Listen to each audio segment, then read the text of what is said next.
That was a fun video to make.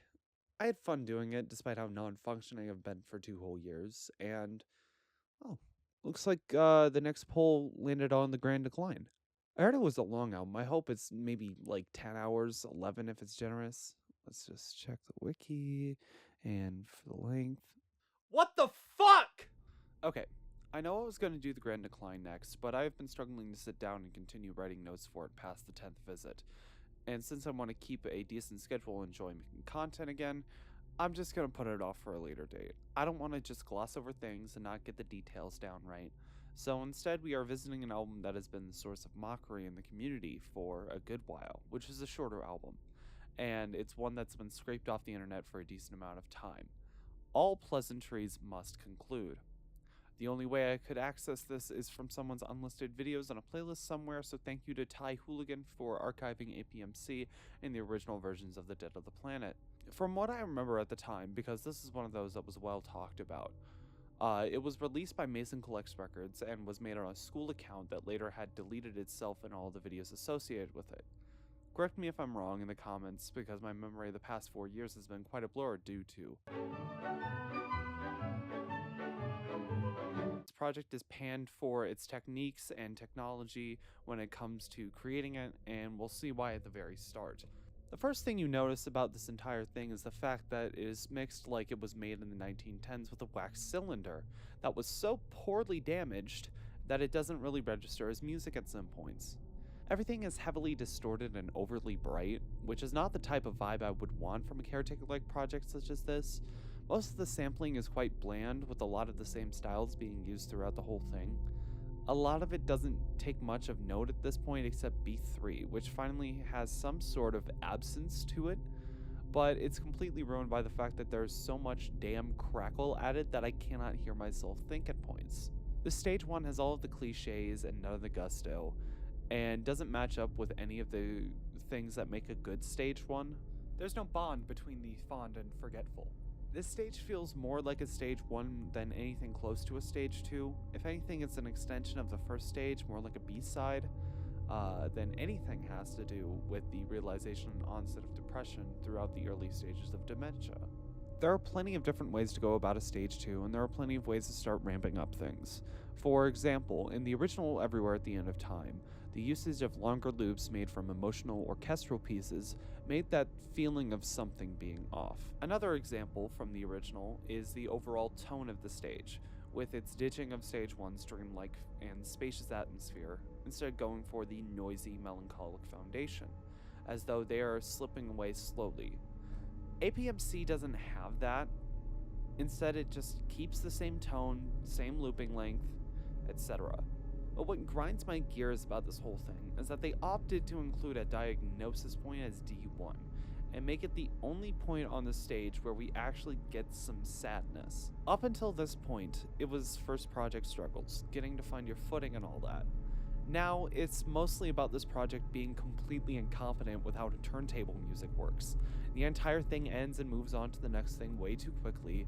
There's very little to actually get attached to. Again, most of the samples aside from D1 all have the same styles, same fillings. With a callback to stage 1's opener, this isn't a stage 2, it's a kick in the teeth. Skipping past a real version of stage 2, we are thrusted into what I assume is what haters say stage 3 sounds like. It's minimally destroyed, most of the brightness and issues from the first 2 stages are present here, but with the added little destructions. Though that isn't really true since only about 2 or 3 of the 8 tracks had anything to remotely resemble decay or degradation. It seems they had, at least from my perspective, the idea that you can simply make something sound lo-fi or riddled with dust and it will be effective. I'm not going to say that that is factual, but it feels like such. I will say, however, there are a couple of decent attempts at making emotion on this stage, especially in the final track, which actually felt like someone's first attempt at an emotional moment. I know I'm being harsh on this, but there is absolutely nothing to this project, and I'll talk more about it later, but for now we have a bland and somewhat flaccid half hour. Yeah, I'm not gonna lie, a lack of pretty much anything from the next 3 stages is why it's easier to just talk about it all as a whole.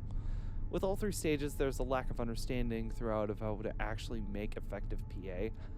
Granted, this was 2021, most people's frame of reference was the remaster version of Beginning of Nowhere and Natmos, but even then, those guys had some idea about what it is supposed to sound like. The post-awareness stages on IPMC feel like they are the first tracks that got pushed out due to self-imposed time crunch.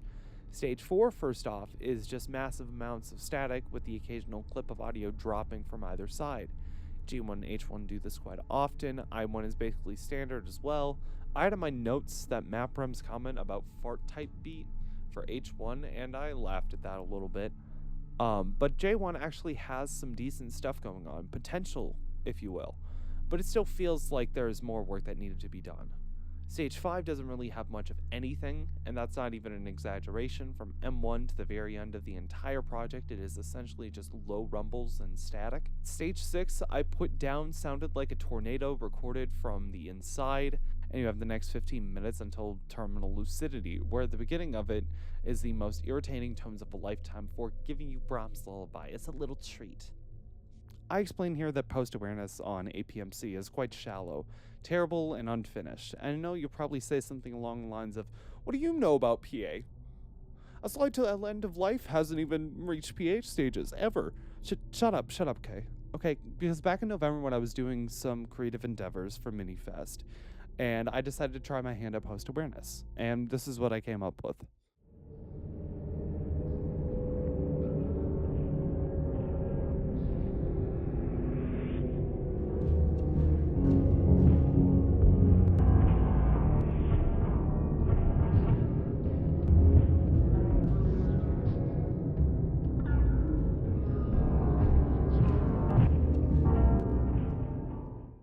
So it's possible if you take the time and effort and make sure that what you are making is of quality.